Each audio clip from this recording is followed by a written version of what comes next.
छत्तीसगडमधील अबुझमाडच्या जंगलामध्ये सुरक्षा दल आणि नक्षलवाद्यांमध्ये मोठी चकमक झाली। यात 26 नक्षलवाद्यांना सुरक्षा दलाच्या जवानांनी कंठस्नान घातलं।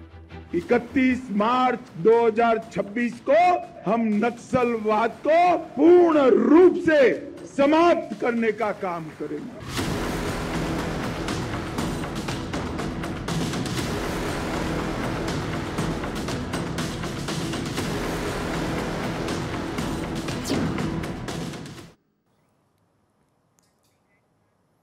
छत्तीसगडमध्ये सातत्यानं सुरक्षा दलांकडून नक्षलवाद्यांविरोधात ऑपरेशन राबवलं जात आहे आणि अशातच बुधवारी सकाळी छत्तीसगडमधील नक्षलग्रस्त नारायणपूर जिल्ह्यात सुरक्षा दल आणि नक्षलवाद्यांमध्ये चकमक सुरू असल्याची माहिती पोलिसांना मिळाली। नक्षलवाद्यांच्या उपस्थितीची माहिती मिळाल्यानंतर सुरक्षा दलाची पथकं नारायणपुरामध्ये पाठवण्यात आली आणि यावेळी शोध मोहिमेदरम्यान झालेल्या चकमकीमध्ये अबुझमाडच्या जंगलात 26 नक्षलवाद्यांना ठार करण्यात सुरक्षा दलांना यश आलं। तर चकमकीमध्ये आपला एक जवान शहीद झालेला असून एक जवान जखमी झालेला आहे। तर नक्षलवाद्यांचा सर्वोच्च नेता बसवराजूही या चकमकी दरम्यान ठार झाल्याची शक्यता वर्तवण्यात येते आहे। त्याच्यावरती 1.5 कोटी रुपयांचं बक्षीस जाहीर करण्यात आलेलं होतं। तर हा बसवराजू नेमका कोण होता याची माहिती आपण अगदी सुरुवातीला घेणार आहोत। तर बसवराजू नेमका कोण? वय साधारण 60 ते 70 वर्ष। पूर्ण नाव आहे नम्माला केशवराव उर्फ गगननाव उर्फ बसवा राजू। मूळचा तो आंध्र प्रदेशचा आहे। वारंगल विद्यापीठातून अभियांत्रिकीचं शिक्षण त्यानं घेतलंय। 1980च्या दशकात नक्षलवादी चळवळीमध्ये तो सामील होता। तर बराच काळ नक्षलवाद्यांच्या लष्करी कमांडचा तो प्रभारी। 2000 मध्ये तो नक्षलवाद्यांच्या केंद्रीय समितीवरती निवडून आला आणि तेव्हापासून तो केंद्रीय समितीचा सदस्य।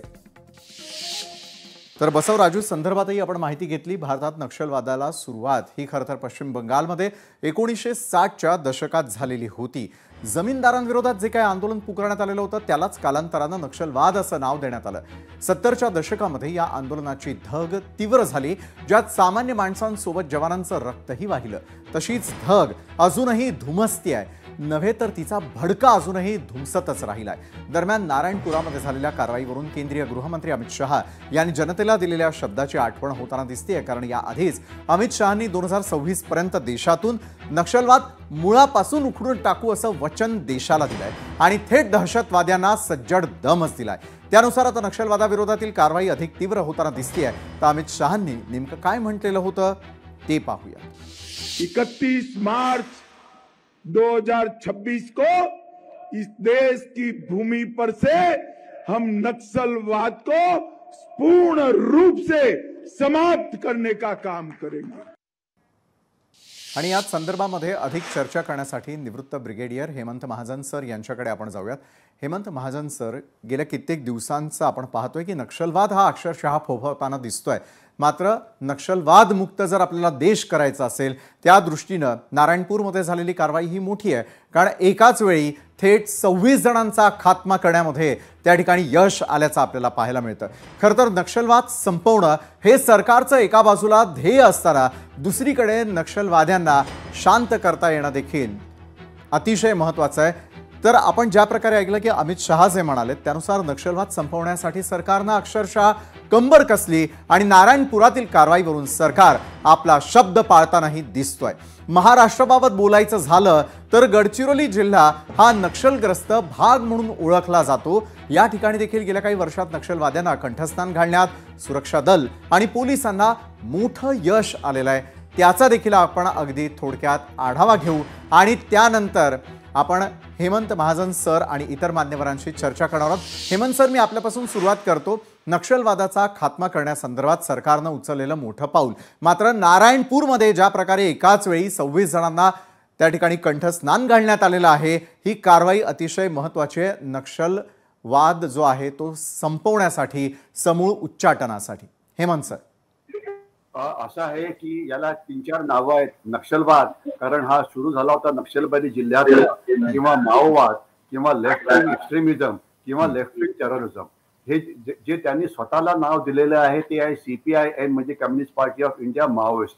तर म्हणून त्यांचं खरं नाव आपण माओइस्ट म्हणून वापरायला पाहिजे. हा हा जी सुरक्षा दलं आहेत त्यांना त्या कामगिरीमध्ये मोठं यश मिळालेलं आहे, त्यांचं कौतुकच करायला पाहिजे. आणि त्यामध्ये ज्यांचं खास कौतुक करायला पाहिजे ते म्हणजे DRG, डिस्ट्रिक्ट रिझर्व्ह गार्ड.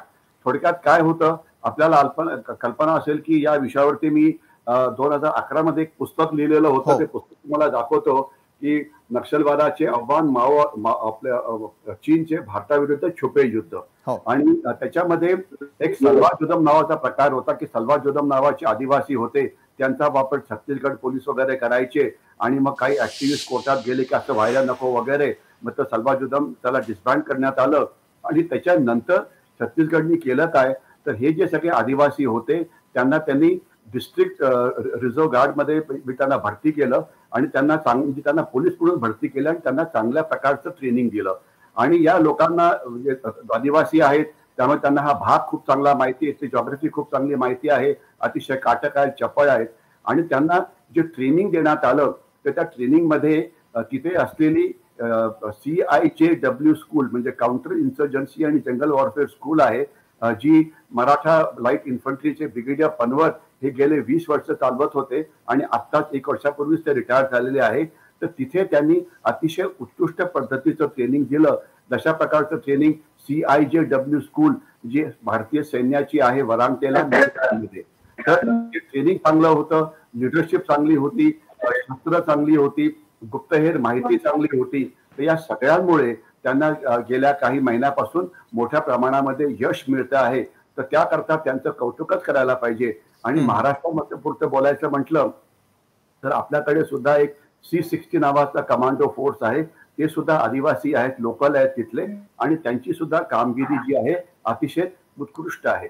आणि आता ही जी कामगिरी झाली याच्यामध्ये हे बेसिकली जे अबुजमाडचं जंगल आहे, जो घनदाट जंगल आहे, आणि या भागामध्ये जे उरलेले या माओवाद्यांचे ट्रेनिंग कॅम्प आहेत, ऍडमिनिस्ट्रेटिव्ह कॅम्प आहेत, तर त्याच्यावरती आता अनेक दिशांवरून हल्ला होतो आहे.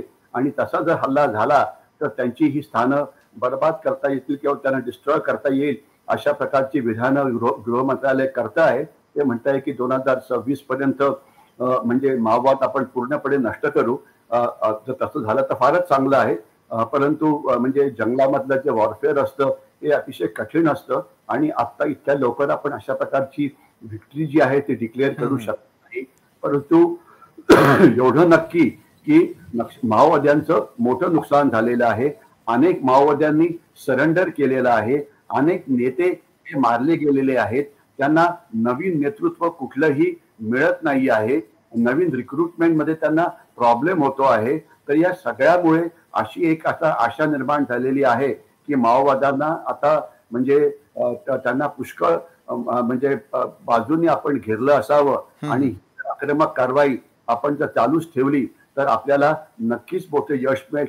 2026 मध्ये होईल की नाही ते आता सांगणं कठीण आहे, परंतु यश मिळेल एवढं नक्की. आणि याच्यामध्ये मला एक अतिशय महत्वाचा मुद्दा जो असा मांडायचा आहे, जर हा माओवादाचं कंबरडं आपण तोडलं तर काय होईल की या भागामध्ये अतिशय मोठ्या प्रमाणामध्ये मिनरल्स आहेत, रॉ मिनरल्स वगैरे आहेत. आणि दुर्दैवाने काय होतं की आपल्याला या भागातली जे खनिज पदार्थ आहेत त्याचा वापर पुरेसा करता येत नाही. उदाहरण देतो की आता भारताचं जे पॉवर सेक्टर आहे 70% ची वीज आपली निर्मिती होते ती कोळशापासून होते. आपल्याकडे कोळशाचं अतिशय मोठं भांडार आहे, परंतु आपल्याला तो कोळसा तिथनं काढता येत नाही. म्हणून आपण कोळसा कुठनं आणतो तर इंडोनेशियातनं आणतो, आपण ऑस्ट्रेलियातनं आणतो. तर जर समजा आपल्याला हे जर नक्षलवाद्यांचं जो स्ट्रँगल होल्ड आहे तो जर कोळसा आला तर आपल्याला एक आपलं खनिज पदार्थाचं एक मोठं भांडार निर्माण होईल. यामुळे या भागाची प्रगती होईलच, परंतु मी असं मानतो की भारताच्या अर्थव्यवस्थेचा वेग हा मोठ्या प्रमाणामध्ये पुढे जाईल. आणि आता प्रमाणात प्रयत्न करत आहे की त्या भागातले जे आदिवासी आहेत त्यांना सुद्धा जी विकास गंगा आहे त्यामध्ये सामील करण्याचं, आणि त्यात त्यांना बऱ्यापैकी यश पण मिळत आहे. तर आशा करूया की नक्षलवाद्याचं कंबरडं मोडण्यामध्ये खरोखर आहे आशा ठेवायला हरकत नाही. कारण एका बाजूला नक्षलवाद्यांच्या होत असलेल्या कारवाया आणि त्याचं समूळ उच्चाटन करण्यासाठी ज्या प्रकारे नक्षलवाद संपवणं गरजेचं आहे तशाच प्रकारे काही पर्याय त्यांच्यासाठी उपलब्ध करून देणं, या संदर्भात आपण आमच्याबरोबर चर्चा केली त्यासाठी खूप खूप धन्यवाद. इतरही मान्यवरांकडे आपण जाणार आहोत, मात्र तत्पूर्वी महाराष्ट्राबाबत बोलायचं झालं तर गडचिरोली जिल्हा हा नक्षलग्रस्त भाग म्हणून ओळखला जातो। या ठिकाणी देखील गेल्या काही वर्षात नक्षलवाद्यांना कंठस्नान घालण्यात सुरक्षा दल आणि पोलिसांना मोठे यश आलंय। त्याचाही आपण अगदी थोडक्यात आढावा घेऊयात। तर या संदर्भातला आढावा घेत असताना आपल्याला काही महत्त्वपूर्ण ज्या गोष्टी आहेत त्यावर लक्ष टाकावं लागेल। 15 सप्टेंबर 2019ला नरकसा जंगल परिसरामध्ये भारतीय कम्युनिस्ट पार्टी माओवादीचे 2 कार्यकर्ते ठार झालेले होते, 5 जण जखमी झाले होते। तर 2 मे 2020ला सिनभट्टीच्या जंगलामध्ये भारतीय कम्युनिस्ट पक्ष माओवादीची वरिष्ठ महिला कमांडर ठार झाली होती।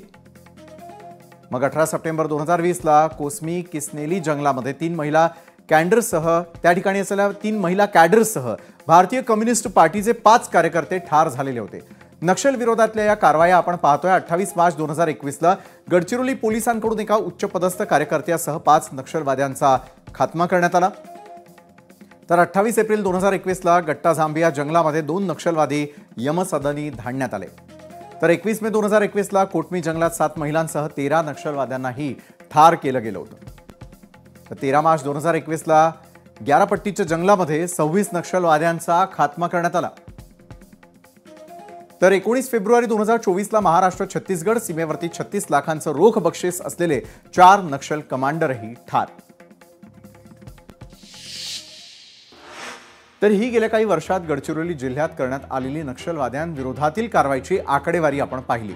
मात्र ज्याप्रमाणे अमित शहांनी म्हटलंय की देश नक्षलमुक्त करणार, तसं खरंच व्हावं आणि तसं झालं तर देशासाठी सदैव सतर्क आणि सज्ज असणाऱ्या आपल्या शूर जवानांचं रक्त सांडणार नाही आणि नक्षलवादग्रस्त भागात राहणाऱ्या निष्पाप जनतेचाही जीव जाणार नाही आणि महत्त्वाचं म्हणजे विकासाची गंगा कुणी अडवणार देखील नाही। आणि याच संदर्भामध्ये अधिक चर्चा करण्यासाठी यावेळी आपल्या सोबत जोडले गेलेले आहेत लोकमत समाचारचे नागपूरचे शहर संपादक फहीम खान आपल्या सोबत आहेत आणि भाजप आदिवासी मोर्चाचे नेते प्रकाश गेडाम देखील आपल्या सोबत आहे। प्रकाश गेडामजी, मला आपल्याला विचारायचं आहे, खरं तर ज्या प्रकारे अमित शहा यांनी सांगितलेलं होतं त्याची प्रत्येक वेळी आपल्याला चुणूक येत असल्याचं दिसतं। आज 26 जणांचा खात्मा, पुढचं टार्गेट काय? प्रकाश गेडाम।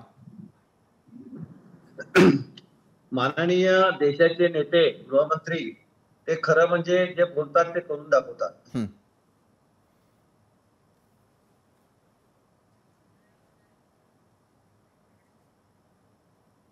प्रकाशजी, आपला आवाज आमच्यापर्यंत पोहोचत नाहीये। यावेळेला लोकमत समाचारचे नागपूरचे शहर संपादक फहीम खान यांच्याकडे मी जाईन।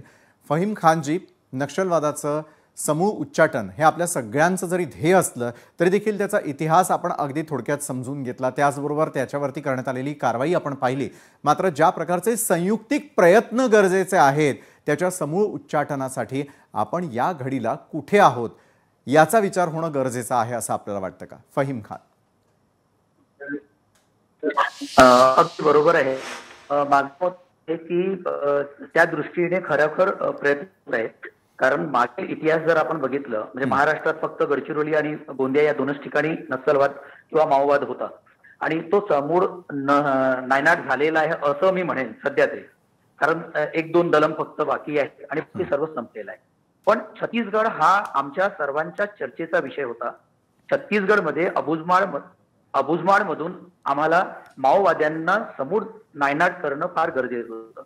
त्यासाठी भारतीय सैन्याचे जे पूर्व अधिकारी आहेत त्यांची मदत घेणे आणि अर्धसैनिक बलांची मदत घेणे हे फार महत्वाचं होतं आणि ते तलवार ज्यांचा उल्लेख मगाशी मेजर साहेबांनी केलेला आहे, त्या काळात म्हणजे चिदंबरम जेव्हा गृहमंत्री होते त्या काळात एक प्रयत्न झालेला होता आणि त्या काळापासून जी मुहूर्तमेढ झालेली आहे ती आजच्या गायत सुरू आहे। आणि आज असं आहे की local police, Chhattisgarh police, Maharashtra police आणि अर्धसैनिक बल हे सर्व मिळून कार्यरत आहेत आणि मिळून असल्याचीच प्रचिती आजच्या या घटनेमध्ये आपल्याला दिसून येईल। आज जी घटना आहे सर्वात जी मोठं यश आहे ना, आहे नंबाला केशवराव यांची मृत्यू झाली आहे।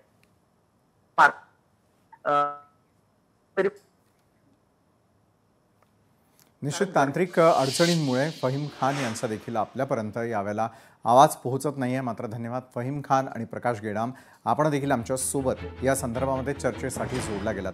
नक्षलवादाचं समूळ उच्चाटन करणं हा सर्वच भारतीयांची प्राथमिकता आहे आणि नक्षलवाद मुक्त भारताकडे सुरू असलेल्या वाटचालीचा आज आणखी एक आपण उदाहरण म्हणा किंवा त्या संदर्भातली ग्लिम्स आपल्याला पाहायला मिळाली. तर या चर्चेमध्ये आत्ता वेळ झालेली आहे इथंच थांबण्याची. मात्र आजच्या न्यूज प्लॅनेटमध्ये वेळ झाली इथंच थांबण्याची. ताज्या घडामोडींसाठी पाहायला विसरू नका लोकशाही मराठी.